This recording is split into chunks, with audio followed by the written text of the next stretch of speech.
South ఇండియాలోనే అతి తక్కువ ధరలకి రత్నాలనందించే ఏకైక సంస్థ 6JVR. తెలుగు రాష్ట్రాల్లో సంచలనం రేపినటువంటి ప్రణయ్ అమృత కేసు అందరికీ తెలుసు. కన్న కూతుర్ని కేవలం కులాంతర వివాహం చేసుకుందన్న ఉద్దేశంతో ఆమె భర్తని, ఆమె తండ్రి, అతనితో పాటు మరో 5గురు కలిసి అత్యంత కిరాతకంగా చంపారు 2018లో. అప్పటి నుంచి అనేక వాయిదాలు పడుతూ వస్తూ ఉంది ఆ కేసు. ఆ తర్వాత కొంతకాలానికి అమృత ఫాదర్ మారుతీరావు కూడా సూసైడ్ చేసుకున్నారు. ఆ కేసులో ఈరోజు తుది తీర్పుని కోర్టు వెల్లడించింది. అందులో ఒకరికి అంటే A2కి మరణశిక్ష, మిగతా A3 నుంచి A6 వరకు అందరికీ కూడా యావజ్జీవ ఖైదుని విధించింది. ఈ కేసులో ప్రస్తుతం మనతో వివరించేందుకు అందుబాటులో ఉన్నారు X IPS officer JD Lakshminarayana గారు. ఒక్కసారి ఆయనతో మాట్లాడదాం. ఎందుకంటే ఈ కేసులో ఎలాంటి సాక్ష్యాలను ఆధారాలుగా తీసుకొని కోర్టు శిక్ష వేసిందో అవన్నీ కూడా టెక్నికల్ ఎవిడెన్స్లు అన్నీ, వాటన్నిటి గురించి కూడా ఇప్పుడు మనకి JD గారు చెప్తారు. సార్ నమస్తే అండి. నమస్తే నిరుపమ్ గారు. సార్, అత్యంత కిరాతకంగా కన్న కూతురు చేసుకున్నటువంటి అబ్బాయిని అంటే అల్లుడినే చంపారు మారుతీరావు ఇంకొక 5 మందితో కలిసి. ఆ కేసులో 2018లో జరిగితే దాదాపు 5-6 ఏళ్ల తర్వాత ఈరోజు తుది తీర్పు వెల్లడించింది కోర్టు. ఒకరికేమో మరణశిక్ష, మిగతా వాళ్ళందరికీ కూడా యావజ్జీవ ఖైదుని విధించింది. చాలా సంచలనం రేపినటువంటి కేసు సార్ ఇది. మీకు కూడా ఆ కేసు గురించి అంత తెలియని వాళ్ళందరికీ అవేర్నెస్ ఉంది సార్. మీకైతే ఇంకా ఎక్కువ ఉంటుంది కాబట్టి ఒక IPS ఆఫీసర్గా కేవలం మర్డర్ చేసేటువంటి వీడియోని ఆధారంగా తీసుకుంది కోర్టు అని చెప్తా ఉన్నారు. ఆ సాక్షుల్ని ప్రభావితం చేసేందుకు కూడా మారుతీరావు మిగతా వాళ్ళు ప్రయత్నించారని, ఆ తర్వాత మారుతీరావు సూసైడ్ అటెంప్ట్ చేసుకున్నారు. సూసైడ్ చేసేసుకుని చనిపోయారు కూడా ఆయన. అంటే ఈ డిప్రెషన్లోనే చనిపోయారని చెప్పేసి కూడా అన్నారు. సో మొత్తానికి లాస్ అయింది అయితే ఇరు రకాలుగా, తల్లి లాస్ అయింది, కూతురు లాస్ అయిపోయింది. అటు భర్తని ఇద్దరు కోల్పోయినటువంటి పరిస్థితి ఉంది ఈ కేసులో. సో ఎలా చూడాలి సార్ ఇలాంటి వాటిని? సమాజంలో జరుగుతున్న పరిణామాలు ఏవైతే ఉంటాయి అన్నదానికి ఈ ప్రణయ్ యొక్క హత్య కేసు ఒకటి మనం ముఖ్యంగా చూడాల్సిన అంశం. ఎందుకంటే ఈ మధ్య కులాంతర వివాహాలు ముఖ్యంగా జరుగుతున్నాయి చాలా చోట్ల. యాక్చువల్గా డాక్టర్ బాబాసాహెబ్ అంబేద్కర్ గారు ఒకసారి మీరు వింటే ఆయన ఏమన్నారంటే, ఈ కులాలు అన్నవి విడిపోవాలంటే ముఖ్యంగా కులాంతర వివాహాలు జరగాలి అని ఆయన. సహపంక్తి భోజనాలు, కులాంతర వివాహాలు ఈ రెండు జరిగితే తప్ప సమాజం నుంచి కులం అన్నది వెళ్ళదు అని చెప్పేసి ఆయన అన్హిలేషన్ ఆఫ్ క్యాస్ట్ అని ఒక పుస్తకం, ఆయన ఒక స్పీచ్, దాంట్లో తర్వాత ఆయన అనేక సందర్భాల్లో చెప్పారు. కాబట్టి ఈ మధ్య కాలంలో ముఖ్యంగా చదువుకున్న పిల్లలు వీరందరూ కూడా మళ్ళీ ఈ కులాలు వీటిలకు వెళ్లకుండా వాళ్ళ యొక్క అభిరుచులకు ఎవరికి దగ్గరగా ఉంటాయో వారితో వివాహాలు చేసుకోవడం అన్నది మనం సర్వసాధారణంగా చూస్తున్నాం. అనేక మంది తల్లిదండ్రులు కూడా దానితో పిల్లలు ఆనందంగా ఉంటే చాలు అన్న విషయంగా వాళ్ళు ముందుకు వెళ్తున్నారు. కానీ ఈ కేసులో దురదృష్టకరంగా ఒక కులాంతర వివాహం జరిగిందన్న కారణంగా ఈ విధంగా జరిగిందని మనం చదివాము. అది ముఖ్య కారణం. ఎందుకంటే ఏదైనా క్రైమ్ జరిగినప్పుడు దానికి మోటివ్ ఏంటి, ఎందుకు, ఏది ప్రేరేపించింది అన్నది కూడా మనం చూసుకోవాలి. ఆ తర్వాత వారు వెళ్ళి ఆ ప్రణయ్ అనే అబ్బాయిని చంపడం, ఆ తర్వాత జరిగిన ప్రక్రియ ఇదంతా చేసి ఈ రోజు వారికి శిక్ష విధించిందిగా మీరు చెప్పారు. A2 అనే వ్యక్తికి మరణశిక్ష మరియు మిగతా వాళ్లకు యావజ్జీవ కారాగార శిక్ష విధించడం అన్నది జరిగింది. కాబట్టి ఎప్పుడు కూడా సమాజంలో ఇటువంటి హేయమైన, ఇటువంటి ఘోరమైన ఇవి జరిగినప్పుడు వాటి మీద శిక్షలు ఉండడం చాలా అవసరం. ఎందుకంటే దాని ప్రభావం సమాజం మీద ఉంటుంది. వాటి వల్ల ఇంకా ఇటువంటి వ్యక్తులు ఎవరైనా ఉంటే వాళ్ళ మీద కూడా మనం ఇటువంటివి చేస్తే శిక్షలు పడతాయి అన్నది ఒకటి ప్రగాఢంగా వెళుతుంది. కాబట్టి ఈ రోజు ముఖ్యంగా ఈ శిక్షకు మళ్ళా వాళ్ళు అప్పీల్ చేస్తారు, ఎక్కడికో వెళతారు, హైకోర్టుకు. కానీ ముందు మరణ శిక్షను కన్ఫర్మ్ చేయాలంటే హైకోర్టు కన్ఫర్మ్ చేయాలి. ఆ తర్వాత మళ్ళా వీరు దానికి హైకోర్టుకు వెళతారు. మళ్ళా ఆ తర్వాత ఏమవుతుందో మనకు తెలియదు. కానీ ఈ శిక్షలు ఏవైతే విధించడమో దానిలో మీరు ముఖ్యంగా ఎవిడెన్స్ గురించి మాట్లాడారు.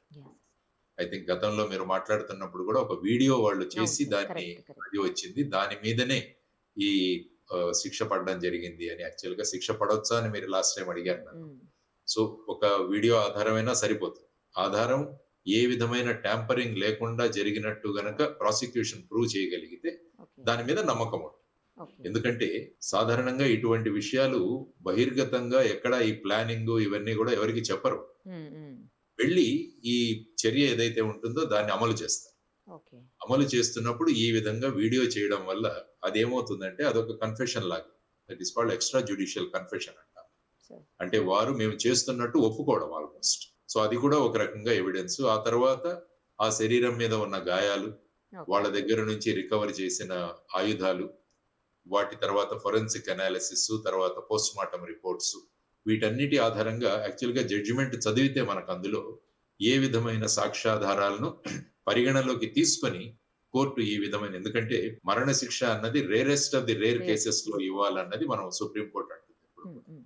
అంటే సాధారణంగా చాలా చోట్ల ప్రాసిక్యూషన్ వాదిస్తూ ఉంటుంది. ఇది rarest of the rare case కాబట్టి దీనికి మరణశిక్ష విధించాలి అని. కానీ మరణశిక్ష అన్నది rarest of the rare case కాబట్టి ఈ case rarest of the rare అన్నది రేపు హైకోర్టు కన్విన్స్ అవ్వాలి. కాబట్టి మరణశిక్ష చాలా కేసుల్లో ఏముందంటే మరణశిక్షను యావజ్జీవ కారాగార శిక్ష కూడా మారుస్తుంటారు చాలా సందర్భాలు. ఓకే. అంటే high court rarest of the rare case కాదు. ఈ సరే. జడ్జిమెంట్ లో కూడా ఇప్పుడు ప్రస్తుతం జడ్జి గారు ఏదైతే తీర్పు ఇచ్చారో అందులో మరణశిక్ష విధించడానికి దీన్ని రేరెస్ట్ ఆఫ్ ది రేర్ కేసుగా పరిగణించడానికి కారణాలేంటని వారు కూడా రాసుకొస్తారు జడ్జిమెంట్. ఓకే. అది పరిశీలించి హైకోర్టు వారు దానికి సమ్మతిస్తే ఇది కొనసాగుతుంది. లేకుంటే హైకోర్టులో దాన్ని మార్పు కూడా చేయవచ్చు. అంటే హైకోర్టు దాన్ని తగ్గించవచ్చు. లేకుంటే కింది కోర్టుతో సమ్మతించవచ్చు. ఓకే. ఇది ముఖ్యంగా మనం గమనించాల్సిన అంశం. కాబట్టి ఈరోజు జడ్జి గారి జడ్జిమెంట్ మనం చదివితే అందులో ఏవేవి పరిగణలోకి తీసుకున్నారన్నది మనకు స్పష్టంగా తెలుస్తుంది. కానీ ఇదొక హేయమైన, ఘోరాతి ఘోరమైన కేసు. దీనివల్ల ఏంటంటే సమాజంలో మళ్ళా కులాలు ఈ విధంగా సమాజం వెళ్ళే విధంగా ఉంటుంది. సో సరే. అటువంటి తత్వం ఉన్న వాళ్ళు ఎవరైతే ఉంటారో వారందరికీ కూడా ఈ జడ్జిమెంట్ అన్నది ఒక గుణపాఠం. ఈ విధంగా మనం సమాజంలో మనం మన పిల్లలు వీరు ఆనందంగా ఉండేటట్టు చూడాల్సిన అవసరం ఉంది గానీ, ఇటువంటి తత్వాలను ఉంచుకొని ఈ విధంగా చేయడం అన్నది అందరూ కూడా దీన్ని నిందించాల్సిన అవసరం ఉంది. ఆ విధంగా వాళ్ళు చేసిన చర్య, వాళ్ళు ఏ కారణంగా అసలు మనిషిని చంపడం అన్నది అత్యంత ఘోరమైన కరెక్ట్. తప్పది. దానిలో కూడా ఇటువంటి కారణాలు ఇవన్నీ కూడా ఏమవుతుందంటే, ఒక సమాజం నాగరికత పెరుగుతున్న కొద్దీ ఇంకా మనం వీటినే పట్టుకొని వేలాడుతున్నాం ఏంటన్నది కూడా, మనం అనాగరికత దిశగా వెళుతున్నామా అన్నది కూడా ఒక ఆలోచన ప్రజల్లో కలుగజేస్తుంది.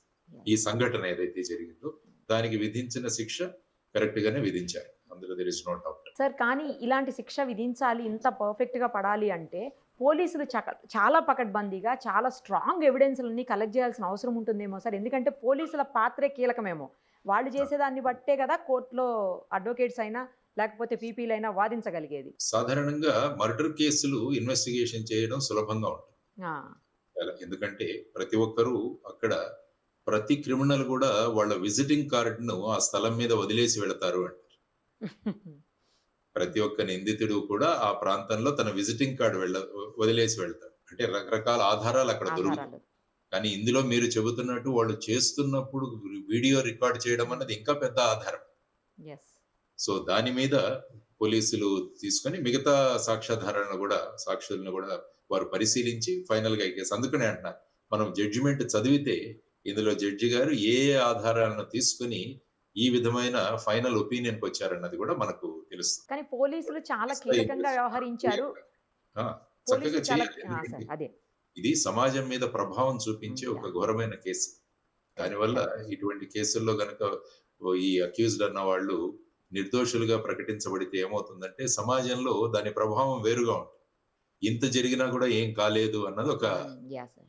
అభిప్రాయం పెడుతుంది. కాబట్టి ఈ విధమైన ఆలోచనలో ఉన్న వాళ్ళ ఆలోచనలు ఇంకా ప్రభావం వాటి మీద పడుతుంది. ఎలాగైతే ఈ శిక్ష అన్నది ఇటువంటి వాళ్ళ మీద ప్రభావం పెడుతుందో, శిక్ష పడకపోవడం అన్నది కూడా అటువంటి వ్యక్తుల మీద ప్రభావం కనిపిస్తుంది. తర్వాత ఏంటంటే ఇందులో విక్టిమ్ కాంపెన్సేషన్ కూడా ఒక కాంపోనెంట్ ఉంటుంది. ఓకే. అంటే ఎవరైతే ఈ విక్టిమ్ ఇందులో, అంటే ఫర్ ఎగ్జాంపుల్ ప్రణయ్ గాని వాళ్ళ కుటుంబ సభ్యులకు కూడా జనరల్ గా కాంపెన్సేషన్ అన్నది ఇస్తారు. ఎందుకంటే ఆ అబ్బాయి బతికుంటే ఆ అబ్బాయి సంపాదించేవాడు, ఆ సంపాదన మీద ఈ అమ్మాయి ముందు కొనసాగించేది.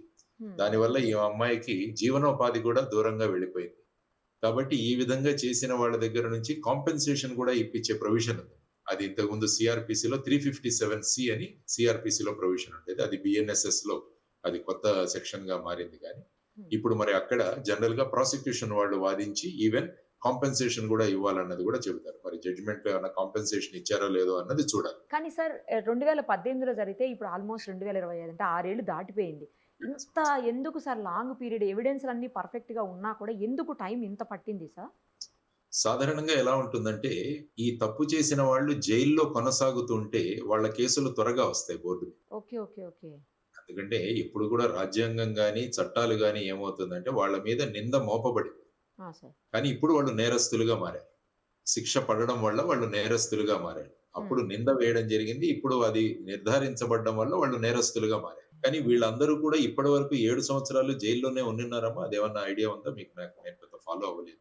ఆ, బెయిల్ లే- లేదు సార్, బెయిల్స్ మీద వచ్చారు కొంతమంది బయటకు. బెయిల్ మీద ఎప్పుడైతే వస్తే ఏమవుతుందో అంటే రొటీన్ కోర్టులో కన్వేయర్ బెల్ట్ మీద వెళ్ళిపోతుంది. Okay, okay. అంటే ఆ కేసులు వస్తున్న కొద్దీ వాటిని ఒక్కొక్కటి తీసుకుంటూ ఉంటారు. ఆ సంవత్సరంలో జరిగిన కేసులు, తర్వాత కేసులు, ఈ విధంగా కోర్టు ప్రొసీజర్. కానీ ఎప్పుడైతే ఈ నిందితులు జైల్లోనే ఉన్నారనుకోండి బెయిల్ లేకుండా, అప్పుడు ఏమవుతుందంటే ఈ కేసులను త్వరితగతిగా తీసుకెళ్ళాలి.